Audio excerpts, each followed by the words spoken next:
that direction later into this tournament. We're ready. Map number 3 is about to be underway. We're going to jump into the gameplay and see who can come out on top, who can shift up this leaderboard, and we're going to be right back with Smixy, who just won map number 2, and they've elected, as have a lot of other teams, to go bottom prison. And deservedly so. We start off with them, and it was a great map 2 win, and really did a good job of helping Team King Kong out, right? Because this is now 2 maps in a row where Team King Kong, Aiden's team, have won. We have yet to see a Godzilla team win it. They've taken 2nd place both times, but as Ebates gets downed by, well, we asked the question, is Swagg team going to continue to be here? The answer is yes. She's able to get the down, but Biffle with an immediate trade, so DJ Moss playing this island position is going to have to be careful, wait on those close redeploys, and he will see Ebates come back without too much trouble. And not necessarily always the most exciting role to play, but oftentimes the most important to not only get those pot shot kills and provide those call outs, but guarantee in situations where they go high risk at the beginning of a map, like what we just saw out of DJ Moss and Smixy, that they will be okay. Nice cross shots coming in, they get some hits, not able to connect with anything but a down, and well, someone flies into the water. At least you get 1 kill out of it. Yeah, I was going to say, this is the exact strategy we talked about beforehand, right? We have DJ Moss playing on security, playing slow, playing a very patient role. They sent Smixy, they sent Ebates to the bottom of prison to try to contest some of those kills, and they needed to contest those kills because Team Swagg is hot on their heels on the leaderboard. Now we swap over to Slack's Apathy, and I believe this is Linen as their 3rd, and they're finding some early success for some kills. This is another Team King Kong team who's near the bottom of the leaderboard. They were after map number 1, a better showing in map 2. They're certainly going to try to increase their scores and move up this leaderboard dramatically to help out the overall team. They've moved up to about 10th right now with 20.6 total points. So we'll watch them as they continue to creep forward. There are a lot of teams, Katie, inside the 20s on the leaderboard right now. And so when you start thinking of the averages, you want to make sure you get to, we got to at least be into the double digits to be somewhere in the mix on this leaderboard. There's only a few teams that are airing a bit lower than that right now. They're going to need to step it up here in map number 3 in order to compete. And they're not, you know, it's a bit of a slower start, but again, we've only gone through 2 maps of 7, so there's a lot more to be played, and sometimes it just takes teams a little bit to figure out exactly the play style they want and what's not working. Other teams, if you play Rebirth a lot more, you might know exactly what you want, and of course there's also sprinkling of luck that goes into everything. But now that we have Biffle on your screen, taking a look around, does have 1 kill, but 2 teams already eliminated here within this first circle early on. It feels like from map to map, teams are starting to die off far more quickly than what we saw in even map 1. Yeah, and it could have just been testing the waters a bit, right? You see what strategies work, and then sometimes you just get unlucky where you drop on your spot that was uncontested in the previous map, and one of the other teams elected to go, hey, we need to get to somewhere a bit safer. You drop, you lose your team fight. If all 3 of you happen to be there, sorry, that's all she wrote, right? Like, that's what we talked about. You have to stay alive. One of your players has to stay alive. You play the what we'll call DJ Moss strategy of playing the solo player way out in security all by yourself. But regardless, so far, a lot of these teams are able to stay alive, still 11 up. It's like Swagg's team, Biffle on your screen right now, have been able to do so, but finding kills along the way as well. That is his 3rd. That's Oakley Boy on the opposing side.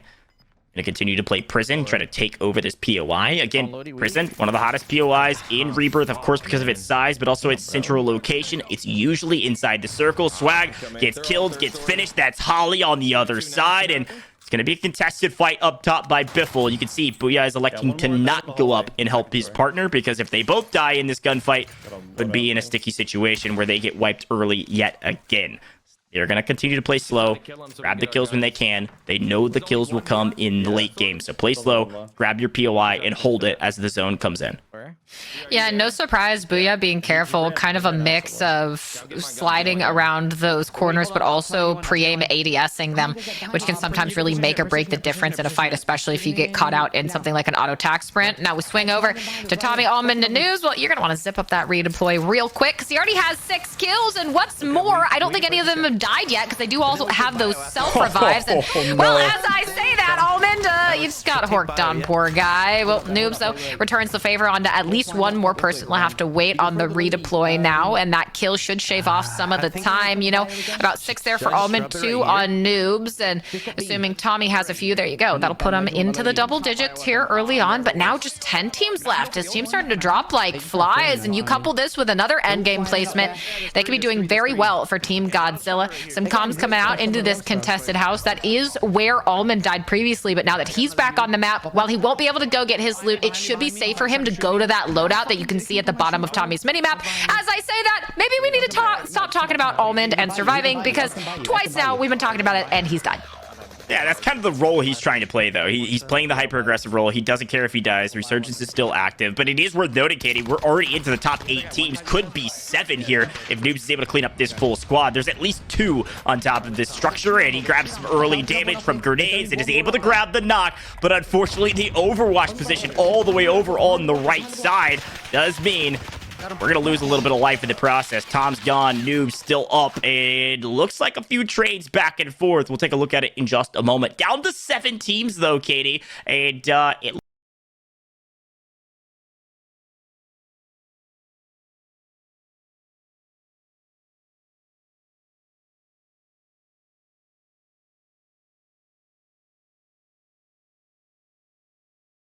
grab that. Go look for plates real quick. Yeah, still running around on the roof, Tom. It's Juki's team's up there, by the way. Someone just landed again.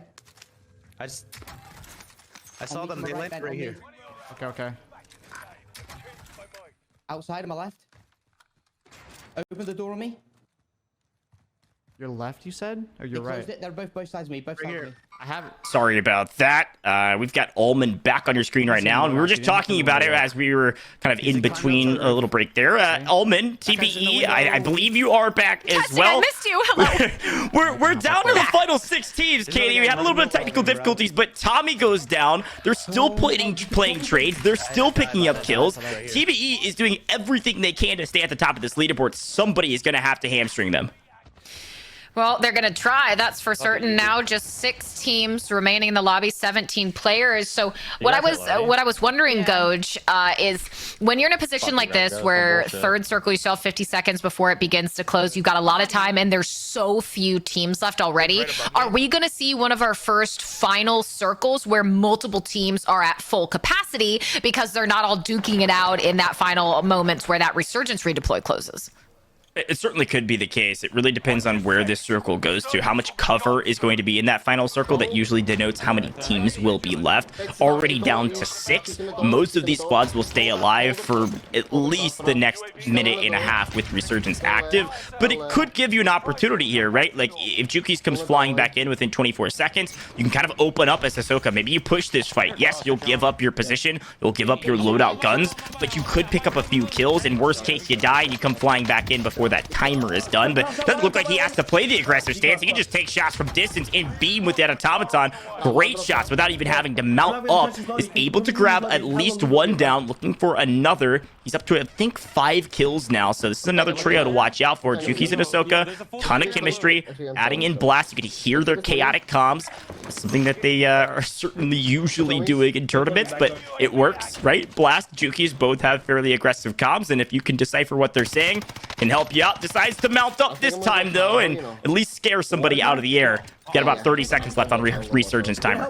And when we talked about people trying to play spoilers when it comes to TBE, that kill we saw from Hisoka initially was onto Noobs. I don't know if it was maybe an Almond or a Tommy. He snapped 2 on that left roof, but able to at least take 1 down as Blast potentially facing the same fate, trying to get that self-revive off. Juki's into a bit of trouble. He falls, Blast back up onto his feet, but without a lot of plates, trying to stabilize or recover. Hisoka doing what he can to watch over him, but too far to make too much of a difference. And well, if you're gonna die, you might as well have done it then, as the Resurgence redeploy is now disabled. But Hisoka, relatively safe position for the time being, but will have a long time to wait before both of them are back into the action. And then you make the question at that point too of, do you just try and land on him even though you might not have good loot? Usually you're not going to be able to land on what you had before. And well, Swagg here under fire, no plates, certainly not the guns he necessarily wants to have on hand, nor the ammo and lack of tax and lethals to help him. And there are so many shots shots being fired at him right now. Lennon, we swing on over, was actually the same spot as Hisoka, so very well might have eliminated them depending on the contest that's been happening on this rooftop. Right, we can talk about resource management in every single tournament, and Rebirth, I would argue, it's even more important. If you have good guns going into this last fight, and maybe grenades, rather, Hisoka with grenades from distance pick up Linen, that means Slack's left alive with 23 bullets and a pistol. That's it, folks. We are into the top 5, so he has the 1.2 multiplier. They've got 12 kills, not a bad showing. Certainly would love to increase that, whether with multipliers or kills. And on the other side, Hisoka has Blast to work with. They've got Linen's guns to utilize as well, so they've got great weaponry going into this final couple fights. But again, Katie, with this final circle having quite a bit of cover, we do see 5 teams still up, and we'll see 5, at least 4 teams, if Slack goes down, still up all the way down to probably that moving circle at circle number 6 or so. I mean, this is huge. The fact that he was able to get Blast back, he contested and eliminated Lennon on that rooftop, and they have that loadout to get everything they need. It's just such a massive boost for them at the end. Now we see Hisoka flying out, gets Juki's back, and these are the plays that can end up steamrolling you into a map win. As Juki's is back in the action, we'll be able to land on his loadout as well, so they should be in full force. Hisoka does have a sim if he ends up needing it, but just trying to get to the top of that roof, get out of the gas as soon as he can. Pops that stim, will fly back over, already spotted where one was going to be when he gets to the top of the roof. Drop some ammo for Juki's and Blast, and well, into the little cranny he goes, gets that plate and armor up. Good play out of him. Here's that moving circle, circle number 5, and we've already lost 2 teams in the process. I can only imagine Slack is one of those. Blast is picking up knocks. A great heads-up play from this team on your screen right now. Juki's, Blast, Hisoka, all 3 alive going into this final fight. However, there are 8 players alive on 3 teams, so they have a slight player advantage, but not a complete player advantage. It's going to be 3v3v2, but they do have the circle pole to their advantage. They have the last remaining piece of high ground. They're in perfect position to win this as long as they don't throw. If they can pick up some kills before they have to push to the buy station. Will the buy station come into play? Maybe. We could see a stim play to the buy now. Grab it. Looks like there's a flare that's gone off, so we might have seen one. Now it's a 3v3, Katie. It's 2 full squads having to fight over this tiny zone with just a little bit of cover. And guess who it is? It's our King Kong Captain, Z-Smith, Aiden, Gorgo, Knight, all up inside the circle. You can see it looks like Aiden way back inside the gas with Z-Smith floating above and Knight down below. This is going to be a battle for the ages. Could be a battle for the top of the leaderboard as well. And it's so important. Those first downs can be everything in an even fight. Knight gets it onto Juki's, and he's able to get the down and the full just like that. It's going to be a 3v1 as they look for that final player. Aiden is down, but it simply might not matter when Z-Smith is there to watch over Knight as he gets the revive, goes for the chase, flies out, connects with the shots, the downs, the eliminations, and the first team to get 2 map wins. None other than the captain of Team King Kong. Aiden's team itself, a beautiful Warzone victory for them in this map 3. And well, we talked about it, right? We said with all those teams getting eliminated that early on, it was going to be a lot more full stacks toward the end of the game, and that's exactly what we saw. But a huge moment for them. Team Aiden, they feel unstoppable. No, it's a great point, and map number 4 is here, so we'll see if Team Godzilla can take it. Look, I'm on the side of Team King Kong. I am very happy with the way our teams are playing. Really, the problem is, and just like any other team in traditional and esports, it's all about your weakest team, and you gotta look to some of the teams at the bottom to start carrying the onus and responsibility here to get your team on top. Because even if you're the very bottom of that leaderboard, it doesn't necessarily mean you're not gonna walk away with any money. If your team wins overall between this battle of the Titans, you will still walk away with $1,000 for your trio if you're on the winning side. So I'm looking at some of the teams at the bottom. I'm looking at Team Sparrows, I'm looking at Team Nadia, Team Boss Lady, Lily, Team Destroy to say, hey, pick it up for your squads. We need you here at the top.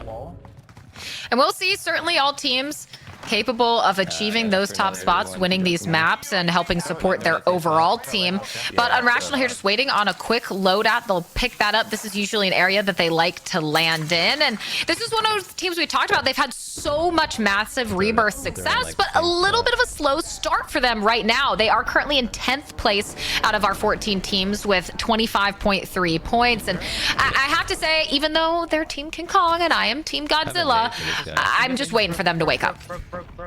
Yeah, no, I couldn't agree more. The sleepy start by the trio that won the CDLR and won the most money in the NYSL 50K. I mean, you expect greatness from them in Rebirth. Every time they load in as a trio, the chemistry's on point, the kills are on point, and they just haven't quite been able to slay out or even really stay alive till the end like we've seen them do in the past. Now, we're nearing the halfway mark, right? The halfway mark of this tournament is halfway through this map that we're on right now, and with Unrational having the sniper in hand, it allows Huskerrs and Scummin to maybe play that more aggressive stance. I really am looking towards Scummin in particular to start carrying the load of the amount of kills that they need to climb this leaderboard. They're currently situated in 10th place out of 14 teams, which is incredibly uncharacteristic of a team like this. But it is Rebirth, it is Warzone, anything can happen. All of these teams are talented. We'll see what they're able to do in the latter half of this tourney.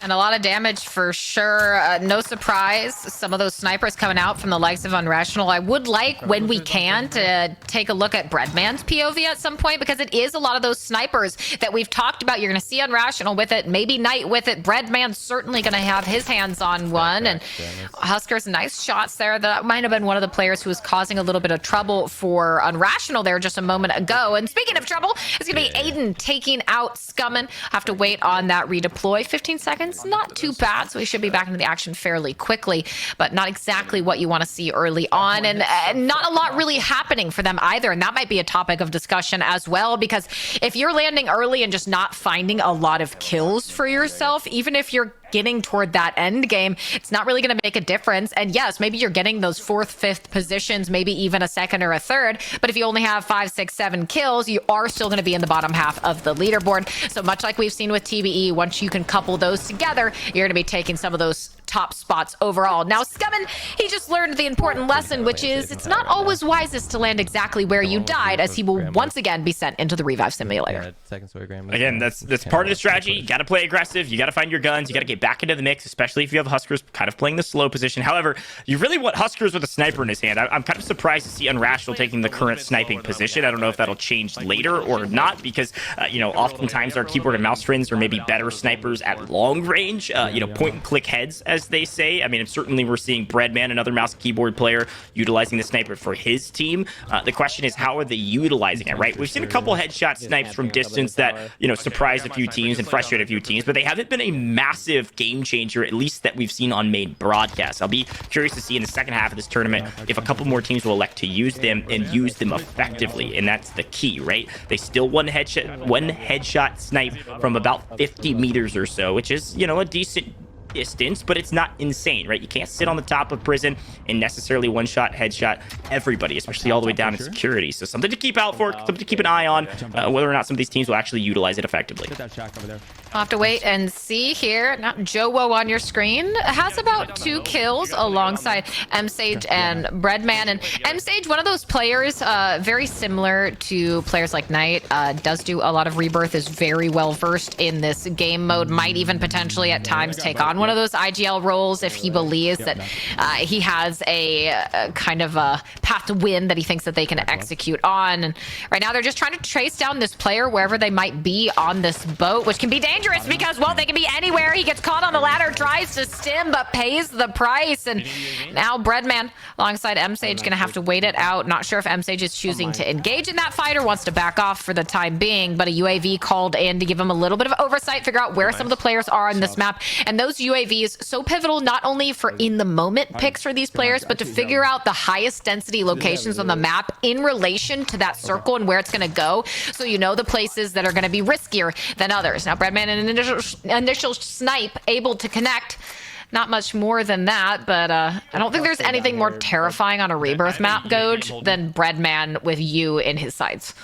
Oh, right, exactly. And this is the strategy I thought a lot of teams would take, right? Your solo player that's playing kind of that passive role is the player with the sniper. And the ZRG is a perfect option because it doesn't have that damage restriction. It will headshot snipe all the way across, and a decent ADS. Now, the flinch can be a little bit frustrating when using this gun, but I mean, you can see the way he's ADSing with the ZRG. He feels comfortable with it. He's used it in the past. The question is, can he hit a couple of these crazy headshots that he's going for? At this point, when he's playing the passive role, this is really all you have to do. Throw bullets down range, make sure you don't get knocked, and you'll be just fine. It'll allow Joewo and it'll allow Sage to replate back up, grab your weapons, and then play that aggressive stance you need them to take. Now, Brett's got 2 kills in his own right, and we are down to 11 teams as our second circle is closing. I'll be curious to see how many teams are actually alive in the final circles this time around, and it'll totally depend on where the circle closes to. And I'm wondering, you can see he does have a bounty on Tommy, who is not the person who's in this sniper tower that he keeps trying to take pot shots at. It's more to his right. And sometimes when it comes to something like a bounty, you're not always immediately going to go for it. He's going to take a look in that general direction now. But sometimes it's just a nice, consistent UAV for you on a map to know where someone is. Now, we'll see what they end up deciding to do with it. But as another UAV gets popped, I think Breadman just a lot of waiting, unfortunately. Not any easy shots for him, as so many of these players are condensed on the other side of the map. Great question, and TBE is getting right into the action. You can see where Noobs is located on the map. It's on the low side. All 3 players are down here, and they're going to be kind of playing this edge of zone role. Noobs has been playing fairly aggressive today, only has 2 kills this map. TBE near the top of the leaderboard, currently in second, 70.2 points, about 8.7 points behind first, which is Team Aiden. Now, they've been slaying out Aiden in terms of raw kills from what we've seen. It's that extra multiplier that Team Aiden's been able to pick up with 2 map wins now out of 3 that have really secured them that first place position and the success thus far. They've been slaying out in their own right, though, Katie. And there's a fairly sizable drop-off on our leaderboard as well, right? From Team Tommy at 70.2 to Team Swagg at 51.9 as we watch Apathy fall. Lennon all by himself with a good 30 seconds to stay alive. This is a precarious situation for a team that's about halfway down our leaderboard, currently in 7th place right now with 35 points. They need a big game, and King Kong needs them to have a big game in order to keep their overall team standings high. You're relying on your middle teams. You're relying on your lower teams to start racking up those points to gap the competition. And surprisingly, Lennon's able to do that. Doesn't look like the enemy's pushed through the door. Slacks right back into the mix, and he can breathe at least a very brief sigh of relief. That was huge. I was sure that Lennon was going to get pushed there. The fact that he didn't, and a gunfight like that, even though you assume if you're pre-aimed into a closed door, that doesn't guarantee anything in terms of a win. If that player flies in, maybe breaks a camera, does some Houdini voodoo, then very likely that you could get killed, but doesn't end up getting pushed. So Slacked able to get onto the ground, lands on a roof, able to pick up some guns right away, and right back into the action, breaking some armor, tagging up some players, but not converting those into downs. Apathy able to land as well and get situated right at the same time as, I think, well, he lands and gets situated just in time to die. I was wondering which exactly player that was. So 30 seconds on that revive, and this is where, again, you have to be careful. There's 17 seconds remaining on this resurgence redeploy, and if you're not careful, Apathy is down, Slacked is dead, Lennon falls, and that will be 10th place for them, as it's Skullface's team who not only was picking them off early on, but hands them an elimination in map 4. Swing over to Almighty, does have 4 kills, a solid amount, and all players on the team alive, but you got to be careful because their positioning in particular, you have that storm at your back. It is a very easy location here to get held.